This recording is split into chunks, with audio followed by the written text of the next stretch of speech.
Às 8h06, renovemos a consagração a Nossa Senhora Aparecida nessa segunda-feira. Ó Maria Santíssima, pelos méritos do Senhor Jesus Cristo, que em vossa querida imagem de Aparecida espalhais inúmeros benefícios sobre todo o Brasil, eu, embora indigno de pertencer ao número de vossos filhos e filhas, mas cheio do desejo de participar nos benefícios de vossa misericórdia, prostrado a vossos pés, consagro-vos meu entendimento, para que sempre pense no amor que mereceis. Consagro-vos minha língua, para que sempre vos louve e propague vossa devoção. Consagro-vos meu coração, para que, depois de Deus, vos ame sobre todas as coisas.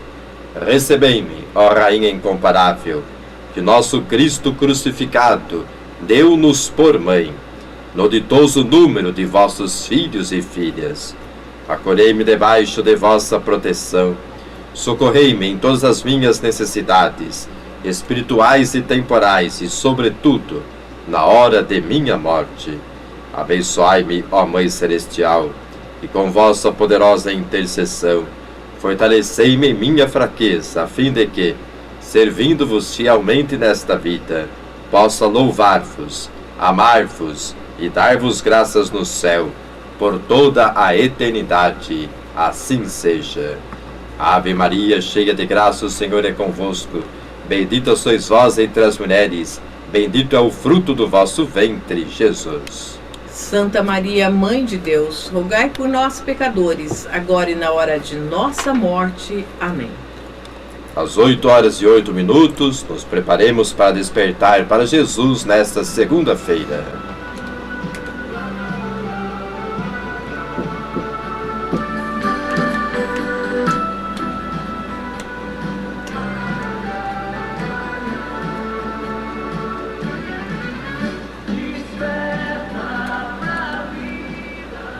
Desperta para a vida! Neste dia 14 de dezembro, 8h08, convidamos você a despertar para Jesus. Despertando para Jesus na certeza de que Ele está no meio de nós.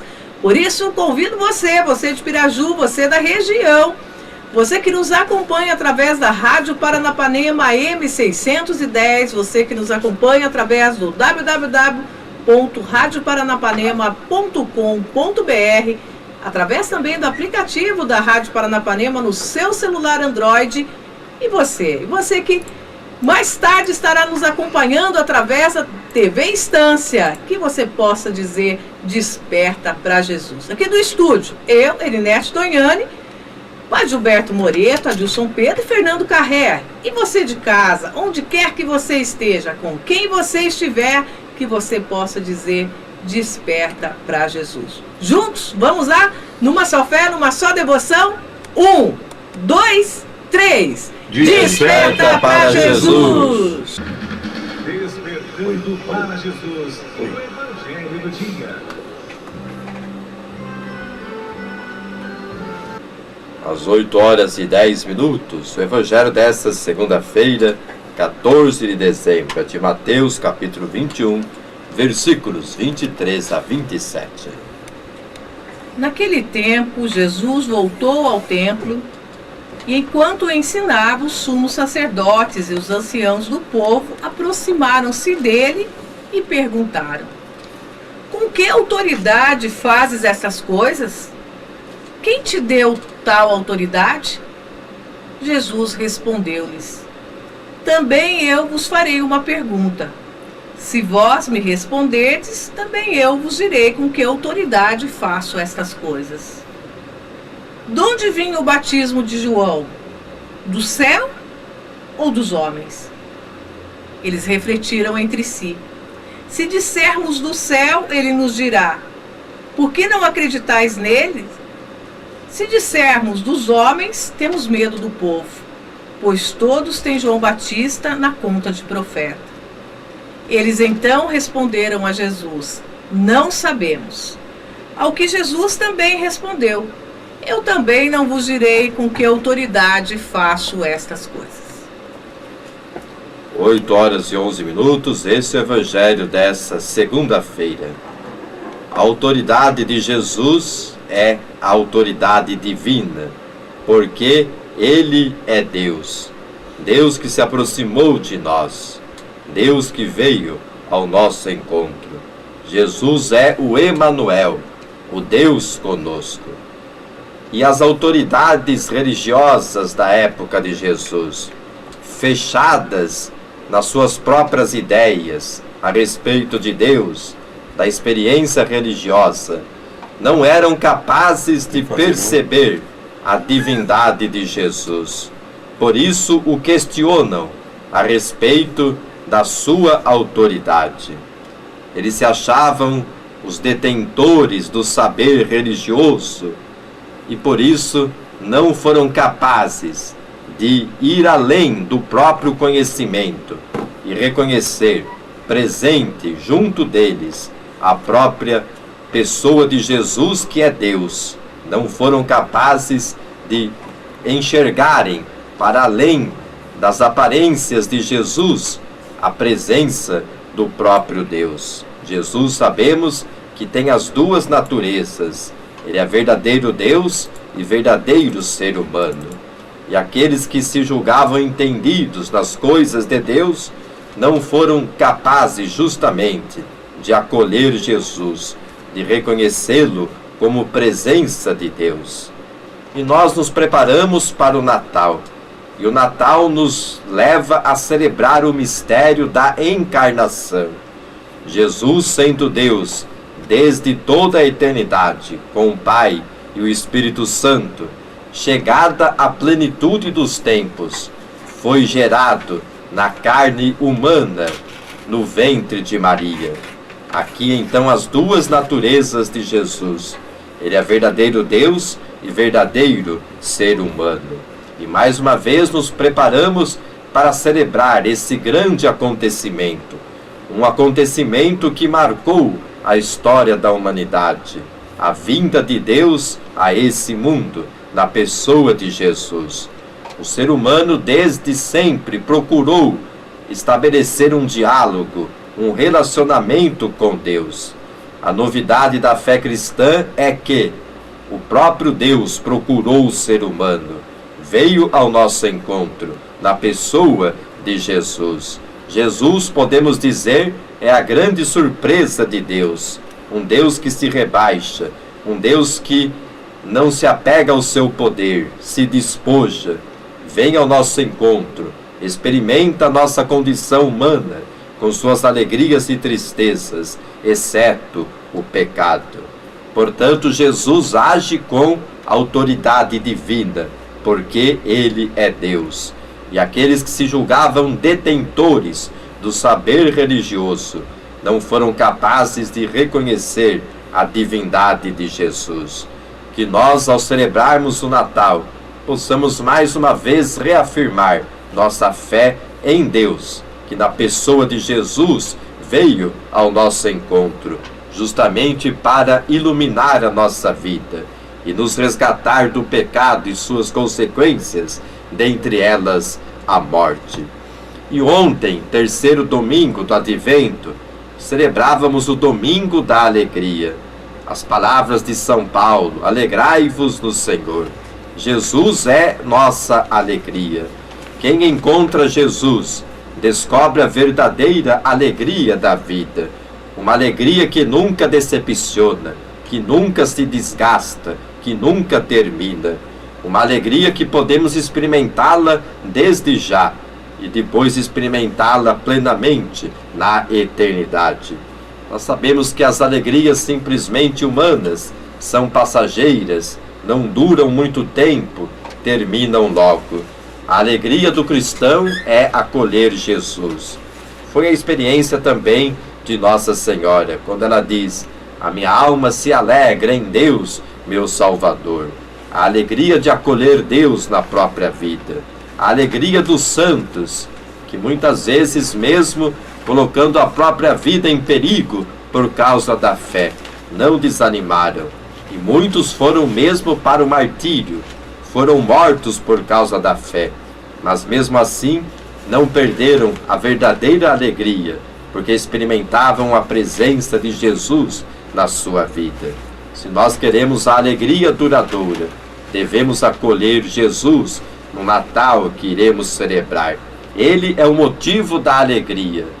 As confraternizações em família, a ceia do Natal, o almoço, os presentes, tudo aquilo que envolve o Natal, perde o sentido se não houver essa verdadeira alegria, a presença de Jesus na nossa vida, no nosso coração. Caso contrário, corremos o perigo de alegrias fúteis, até mesmo nesse período de Natal. Tantos afazeres, compromissos, encontros, e nos esquecemos do principal, acolher Jesus na própria vida. Essa será a verdadeira alegria do Natal. Tudo perderá o sentido se a nossa alegria no Natal não consistir em receber, em acolher mais uma vez Jesus na nossa vida. Ele que é Deus, Ele que se aproximou de nós, Ele que veio ser a luz que necessitamos para a nossa vida. Experimentemos a verdadeira alegria. Deixemos Jesus renascer na nossa vida. Às 8h18, Erinete, esse é o Evangelho dessa segunda-feira. 8h18, Padre Gilberto. Nós vamos para um giro de comercial e voltamos já.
Às 8h21, retomamos o estudo do Catecismo da Igreja Católica. Estamos no 4º mandamento da Lei de Deus, honrar pai e mãe. E o Catecismo então nos apresenta a realidade da família dentro desse contexto do 4º mandamento. Você que tem o Catecismo pode nos acompanhar a partir do número 2207. A família e a sociedade. A família é a célula originária da vida social. É a sociedade natural no qual o homem e a mulher são chamados ao dom de si no amor e no dom da vida. A autoridade, a estabilidade e a vida de relações dentro dela constituem os fundamentos da liberdade, da segurança e da fraternidade no conjunto social. A família é a comunidade na qual, desde a infância, se podem assimilar os valores morais, tais como honrar a Deus e usar corretamente a liberdade. A vida em família é a iniciação para a vida em sociedade. A família é a primeira comunidade. E é justamente na família que se transmitem os valores da fé, os valores morais. É na família que aprendemos a conviver, a respeitar o direito do outro, o espaço do outro. Aprendemos a repartir a solidariedade, a fraternidade. É na família que somos iniciados, como diz o Catecismo, para que possamos depois conviver em sociedade. Por isso a família é tão importante, tão necessária. E no nosso caso, nós que temos fé, nós cremos na santidade da família. A família que é um projeto de Deus, não é algo meramente iniciativa humana. Deus quis a família, Deus abençoou o primeiro casal humano e continua abençoando aqueles que recorrem a sua bênção numa atitude de fé. A família deve viver de maneira que seus membros aprendam a cuidar e responsabilizar-se pelos jovens e pelos velhos, pelos doentes ou deficientes e pelos pobres. São numerosas as famílias que em certos momentos não são capazes de proporcionar essa ajuda. Cabe então a outras pessoas, a outras famílias e subsidiariamente à sociedade promover as necessidades. A religião pura e sem mácula diante de Deus nosso Pai consiste nisso: visitar os órfãos e as viúvas em suas tribulações e guardar-se livre da corrupção do mundo. A família, portanto, deve cuidar e se responsabilizar por todos, especialmente os que mais necessitam, os idosos, os enfermos, aqueles que apresentam limites diversos, físicos, psicológicos. Primeiramente, a função da família. Agora, se a família não consegue, por diversas razões, esse cuidado para com essas pessoas mais necessitadas, cabe à sociedade ir ao encontro também da família e ajudá-la nessa missão de defender e promover a vida dessas pessoas em suas situações particulares. A família deve ser ajudada e defendida pelas medidas sociais apropriadas. Quando as famílias não são capazes de desempenhar suas funções, outros organismos sociais têm o dever de ajudá-las e de apoiar a instituição familiar. De acordo com o princípio da subsidiariedade, as comunidades mais amplas cuidarão de não usurpar seus poderes ou de interferir na vida da família. Portanto, os organismos sociais têm esse dever: amparar a família, mas respeitar a liberdade da família. Por exemplo, a liberdade religiosa deve ser sempre respeitada. Então é função do Estado amparar e auxiliar a família, mas respeitar a sua liberdade. A importância da família para a vida e o bem-estar da sociedade acarreta uma responsabilidade particular desta última no apoio e no fortalecimento do casamento e da família, que o poder civil considere como dever grave reconhecer e proteger a verdadeira natureza do casamento e da família, defender a moralidade pública e favorecer a prosperidade dos lares. Portanto, a família, como dissemos, é a primeira comunidade. E a família é santa, por isso deve ser respeitada, protegida nos seus valores, nos valores que dão um sentido à própria vida da família. E a comunidade, então, tem o dever de honrar a família, de assistir-lhe e de garantir à família, sobretudo, primeiramente, o direito de se constituir, de ter filhos e de educá-los de acordo com suas próprias convicções morais e religiosas. Isso é muito importante, esse papel educativo da família. A educação religiosa, moral, começa dentro de casa. O primeiro responsável, a primeira responsável pela educação do filho, da filha, é o próprio pai, a própria mãe, que devem assumir esse compromisso. Não basta gerar fisicamente o filho, a filha. É necessário também gerá-los na fé, nos valores da vida, e isso se dá, sobretudo, pelo próprio testemunho de vida. A proteção da estabilidade do vínculo conjugal e da instituição familiar. A liberdade de professar a própria fé, de transmiti-la, de educar nela os filhos, com os meios e as instituições necessárias.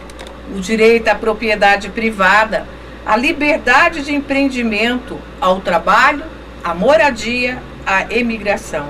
De acordo com as instituições dos países, o direito à assistência médica, à assistência aos idosos, aos abonos familiares. A proteção da segurança e da saúde, sobretudo em relação aos perigos como droga, pornografia, alcoolismo e etc. A liberdade de formar associações com outras famílias e assim serem representadas junto às autoridades civis. Portanto, nós percebemos que esse mandamento implica, e em muito, a própria organização da sociedade. A sociedade como um todo deve defender e promover a família. E as autoridades constituídas também não podem perder de vista a responsabilidade que lhes compete na defesa e na promoção da vida da própria família. Como é importante, então, a família, ela é a célula da sociedade, é a base da sociedade. Uma sociedade que quer viver em harmonia, que quer se desenvolver, ela deve, primeiramente, cuidar da família, essa instituição tão importante. Se a família não vai bem, isso repercute na própria estrutura da vida social. 8 horas e 29 minutos, Erinete. 8h29, Padre Gilberto. Nós vamos para um giro de comercial, voltamos já.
Às 8 horas e 35 minutos, você está na Paranapanema nesta manhã de segunda-feira e também vai nos acompanhar pela TV Estância, que está aqui conosco no programa Despertando para Jesus. Estamos refletindo o 4º mandamento da Lei de Deus, agora o número 2212 do Catecismo da Igreja Católica. O 4º mandamento ilumina as outras relações na sociedade. Em nossos irmãos e irmãs, vemos os filhos de nossos pais. Em nossos primos, os descendentes de nossos avós. Em nossos concidadãos, os filhos de nossa pátria. Nos batizados, os filhos de nossa mãe, a Igreja. Em toda pessoa humana, um filho ou filha daquele que quer ser chamado nosso Pai. Assim, nossas relações com o nosso próximo são reconhecidas como de ordem pessoal. O próximo não é um indivíduo da coletividade humana, ele é alguém. Alguém que, por suas origens conhecida, merece atenção, merece respeito individuais. O ser humano, portanto, é sempre alguém, uma pessoa que merece respeito, merece amparo, cuidado. A sua vida deve ser preservada. Nós não somos simplesmente um número, nós somos alguém, uma pessoa. Em certas situações nós somos tratados apenas como que se fôssemos um número a mais.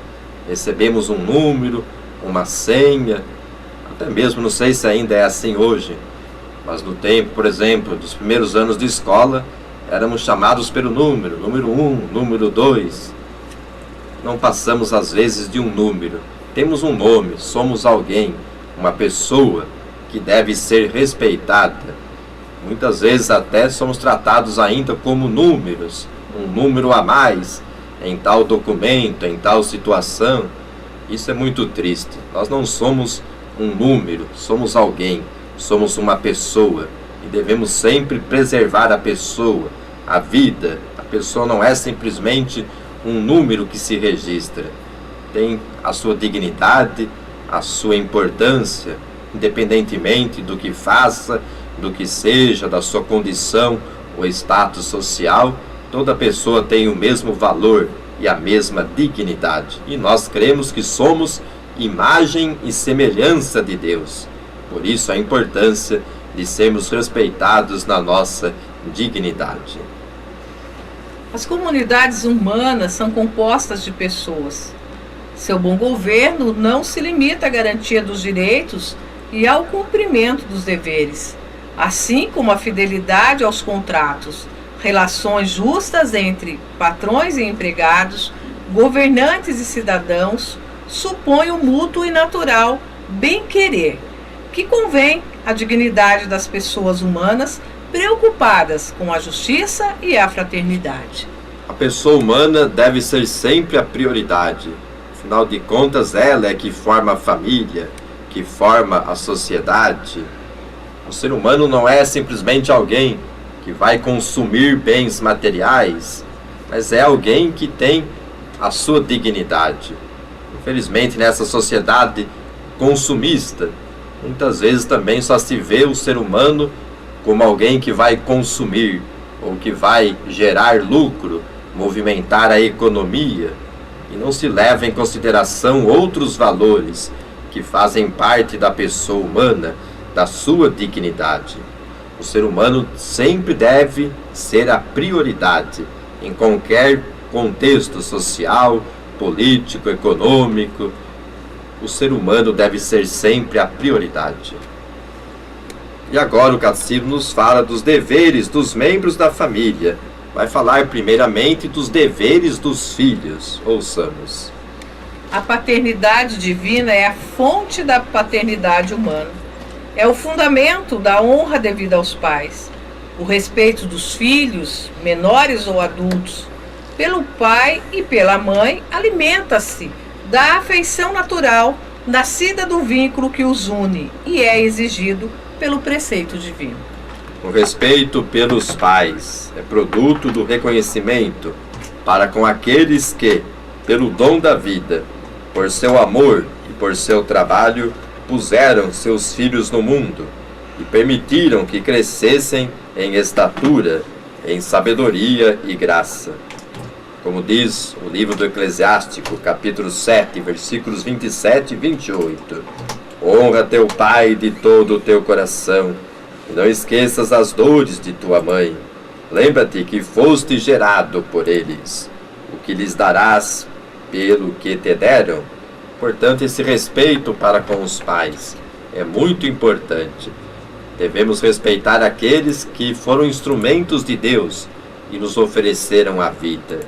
O respeito para com os idosos, o cuidado com eles é fundamental no contexto da vida da família. E como ouvimos anteriormente o catecismo explicando, quando a família não consegue, por diversas razões, o atendimento necessário, no caso aqui os idosos, o próprio Estado, a própria sociedade, as organizações devem auxiliá-la. Temos, por exemplo, o asilo, que tanto bem faz aos idosos, mas a família é a primeira responsável. Se ela tem condições de ter o idoso dentro de casa, é ali o seu lugar. Não podemos simplesmente descartar o idoso, nos livrar dele, como é triste quando as pessoas, por exemplo, são colocadas no asilo, depois os filhos sequer visitam os pais que lá foram deixados. Isso é muito triste e infelizmente acontece também.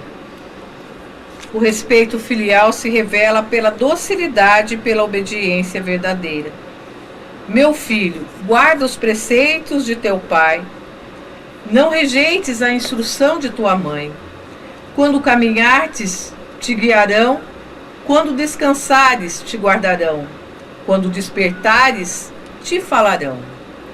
Um filho sábio ama a correção do pai, e o zombador não escuta a reprimenda. Portanto, o filho deve observar as orientações dos próprios pais, deve valorizá-las.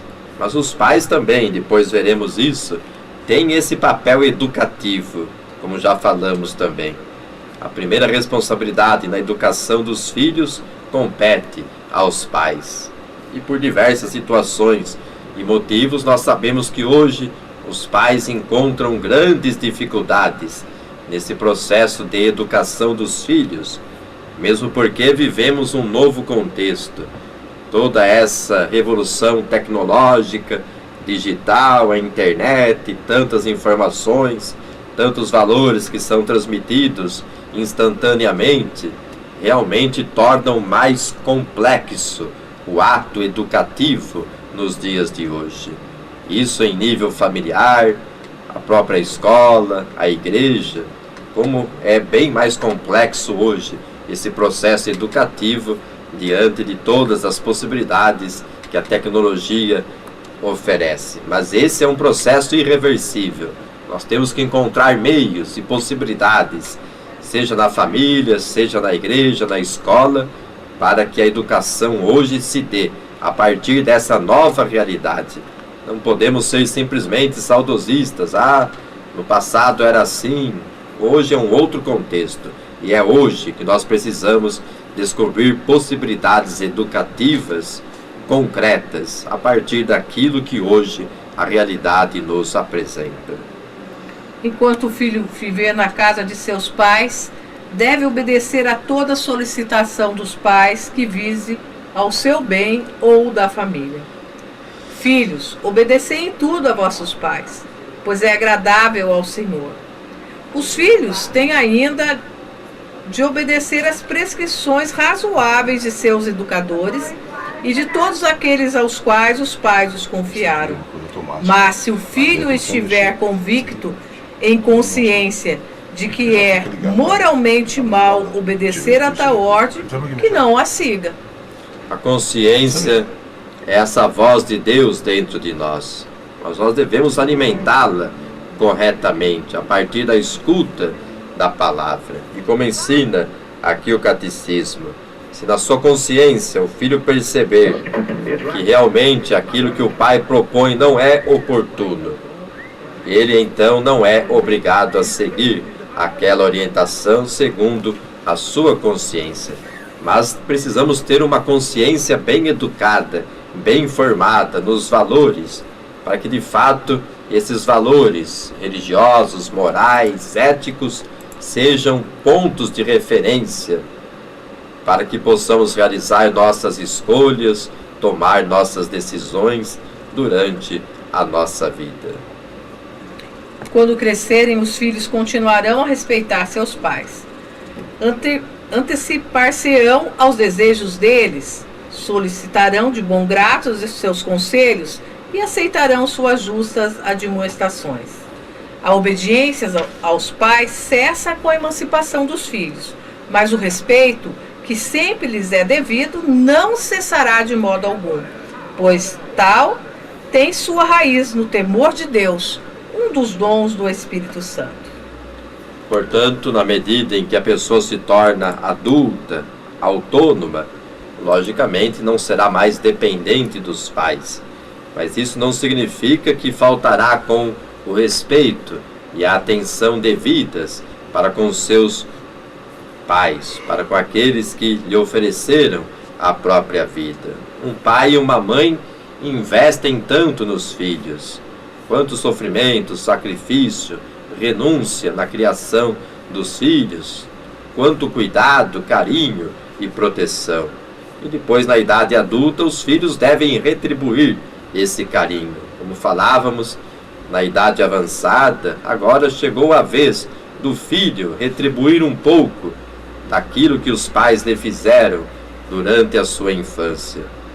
Quanto que os pais então fizeram por todos nós. E agora então chega a nossa vez também de fazer a nossa parte, de auxiliá-los, ampará-los na sua idade avançada.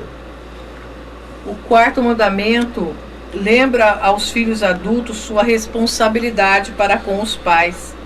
Enquanto puderem, devem dar-lhes ajuda material e moral nos anos da velhice e durante o tempo de doença, de solidão ou de angústia. Jesus lembra este dever de reconhecimento. Como diz o livro do Eclesiástico, capítulo 3, versículos 2 a 6, o Senhor glorificou o pai nos filhos e fortaleceu a autoridade da mãe sobre a prole. Aquele que respeita o pai obtém o perdão dos pecados. O que honra sua mãe é como quem junta um tesouro. Aquele que respeita o pai encontrará alegria nos filhos, e no dia de sua oração será atendido. Aquele que honra o pai viverá muito, e o que obedece ao Senhor alegrará a sua mãe. E temos também Eclesiástico 3, versículo 12 e 16. Filho, cuida de teu pai na velhice. Não o desgoste em vida. Mesmo se seu entendimento faltar, seja indulgente com ele. Não o menospreze. Tu que está em pleno vigor. É como um blasfemador aquele que despreza seu pai, e um amaldiçoado pelo Senhor aquele que irrita sua mãe. A Escritura, portanto, desde o Antigo Testamento, orienta esse respeito dos filhos para com os pais. E o respeito filial favorece a harmonia de toda a vida familiar e diz respeito também às relações entre irmãos e irmãs. O respeito aos pais ilumina todo o ambiente familiar. Coroa dos anciãos são os netos, suportáveis uns aos outros na caridade, em toda a humildade, doçura e paciência. Os cristãos devem uma gratidão especial àqueles de quem receberam o dom da fé, a graça do batismo e a vida na igreja. Pode tratar-se dos pais, de outros membros da família, dos avós, dos pastores, dos catequistas, de outros professores ou amigos. Evoco a lembrança da fé sem hipocrisia que há em ti, a mesma que habitou primeiramente em tua avó Lloyd e em teu pai, em tua mãe Eunice, e que, estou convencido, reside também em ti. A fé nos foi transmitida pelos nossos pais, também catequistas, por isso devemos agradecer a Deus por essas pessoas que nos mostraram Jesus, que nos levaram a ter a fé que hoje professamos. 8 horas e 50 minutos, Erinete? 8h50, Padre Gilberto. Nós vamos para um giro de comercial, voltamos já.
Horas 54 minutos. Este momento é um momento de oração, um momento de nos colocarmos diante da presença de Jesus, na certeza de que Ele está no meio de nós e Ele realiza o teu querer em nossa vida. Que nós possamos nessa segunda-feira agradecer a Deus pelas graças já recebidas nesse dia, pela bênção dessa semana que Ele já reservou a cada um de nós. E se apresentar ao Senhor, apresentando também as pessoas que estão ao seu lado, aquelas que convivem com você. E eu quero de maneira particular apresentar no coração de Jesus os nossos ouvintes, as pessoas que pediram as nossas orações. Apresento no coração de Jesus a Maria Ivone, José de Melo. Apresento a Dona Lourdes, a avó da Rose, do escritório paroquial. Também a Rose, a Cíntia, a Dona Fátima. Apresento ao Senhor a Greides e toda a sua família, a Valdete e a sua família. Pedimos ao Senhor que também pela nossa família, pela minha família, pela família do Fernando, família do Adilson Pedro, pela família do Padre Gilberto. E nós queremos ouvir as bênçãos de Deus. Suas bênçãos, Padre. Pelo sinal e poder da Santa Cruz, e pela intercessão da Virgem Maria, o Senhor vos abençoe e proteja. volva seu olhar sobre vós e tenha compaixão de cada um. Que ele mostre sua face misericordiosa, vos dê a paz e vos conceda a plena saúde. Jesus, que aliviou os sofrimentos, curou as doenças e libertou os possessos, afaste de vós todos os males e enfermidades.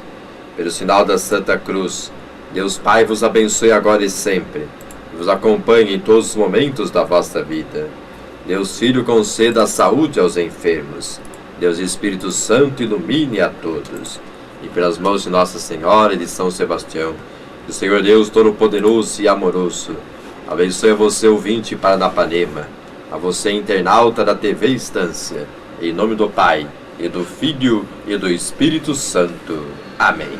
Amém. E assim chegamos ao final. Mais um programa É Fácil Ser Feliz. Fiquem com Deus. E até segunda-feira com participação de Padre Gilberto. Mas até amanhã, eu, Erinete Doniani e Adilson Pedro no programa É Fácil Ser Feliz. Adilson, até amanhã. Opa, até amanhã você, aos ouvintes da 610, né? E estaremos de volta daqui a pouquinho às 9 horas da manhã com o Padre Marcelo Rossi.